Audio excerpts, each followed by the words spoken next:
আসসালামু আলাইকুম। কেমন আছেন সবাই? আশা করি ভালো আছেন। সবাইকে স্বাগতম আমার চ্যানেল জুয়েলারি আড়াতে।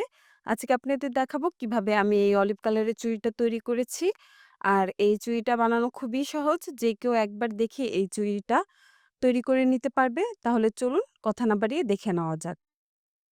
১ম এ আমি নিয়ে নিয়েছি একটি চুড়ির বেস। তারপর আমি আগে থেকে একটি কাপড় কেটে রেখেছিলাম। নিয়ে নিয়েছি সেই কাপড়টা। তারপর আমি নিয়ে নিয়েছি একটি ফ্যাব্রিক গ্লু।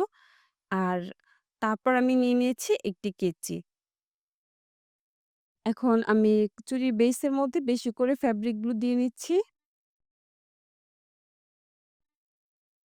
তারপর আমি কাপড়ের একটা সাইড ভাঁজ করে নিয়ে তারপর চুড়ির মধ্যে কাপড়টা আমি পেঁচিয়ে নিব এখন। আপনারা ভিডিওতে ভালোভাবে লক্ষ্য করলে বুঝতে পারবেন আমি এই কাপড়টা চুড়ির বেসের সাথে কিভাবে আটকে নিচ্ছি। আর আপনারা যখন চুড়ির বেসের সাথে কাপড় আটকে নিবেন অবশ্যই ভালোভাবে টান করে তারপর আটকে নিবেন। আর অবশ্যই ভালোভাবে লক্ষ্য রাখবেন কোথাও যেন কাপড়টা কুঁচকে না থাকে। আর কাপড়টা ঢিলা না হয়ে থাকে। এতে দেখা যায় চুড়ি দেখতেও ভালো লাগে না আর চুড়ির ফিনিশিং ও ভালো আসে না। চিকন চুড়িগুলো পেঁচানো একটু কঠিন মোটা চুড়ি থেকে। এই চুড়িগুলো একটু সময় নিয়ে আস্তে ধীরে তারপর পেঁচাতে হয়।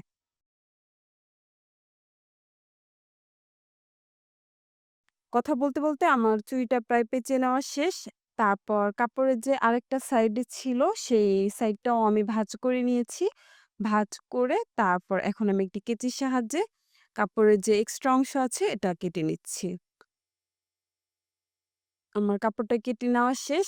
এখন আমি বেশি করে ফেব্রিক গ্লুর সাহায্যে চুড়ির সাথে এই কাপড়টা আটকে নিব।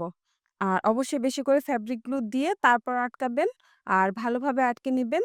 এতে চুড়িটার ফিনিশিং ও ভালো আসবে আর চুড়িটা অনেকদিন টেকসই হবে। এখন আমি এই চুড়িটা কিছুক্ষণ ভালোভাবে শুকানোর জন্য অপেক্ষা করব। তারপর আমি নিয়ে নিয়েছি একটি লেস।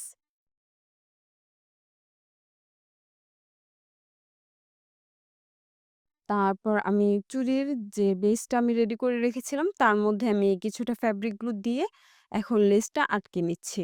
আপনারা যখন এই লেস পেঁচিয়ে নিবেন, তখন আঠার সাহায্যে ভালোভাবে শুকিয়ে নিবেন কিছুক্ষণ। এতে দেখা যায় আপনাদের কাজ করতে সুবিধা হবে। আর লেসটা বারবার খুলে আসবে না। এখন আমি পুরো চুড়িটা একইভাবে পেঁচিয়ে নেব।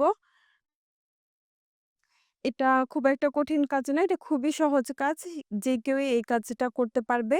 এই চুড়িগুলো বানানো যেমন সহজ আবার দেখতেও অনেক সুন্দর লাগে। আপনারা যদি একসাথে অনেকগুলো চুড়ি এরকম করে বানিয়ে পড়েন, একেকটা একেক কালারের দেখতে খুবই ভালো লাগে। আমি সবসময় অল্প কিছু উপকরণ দিয়েই চুড়ি বা জুয়েলারি তৈরি করতে পছন্দ করি, যাতে আপনারা আমার ভিডিওটা দেখে খুবই অল্প কিছু উপকরণ বা অল্প কিছু জিনিস দিয়েই এই ধরনের চুড়ি বা জুয়েলারিগুলো বাসায় তৈরি করে নিজেরাই পড়তে পারেন।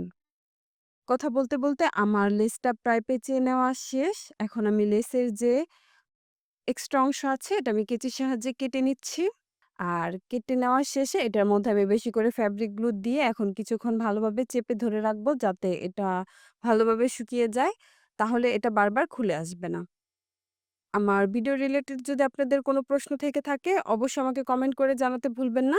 আমি চেষ্টা করব আপনাদের কমেন্টে রিপ্লাই করতে। আর আমার ভিডিওটি যদি আপনাদের ভালো লেগে থাকে অবশ্যই আমার চ্যানেলটি সাবস্ক্রাইব করতে ভুলবেন না। এই চুড়িটা আপনাদের কেমন লেগেছে অবশ্যই আমাকে জানাবেন। আর ভিডিওটি শেষ পর্যন্ত দেখার জন্য সবাইকে অসংখ্য ধন্যবাদ।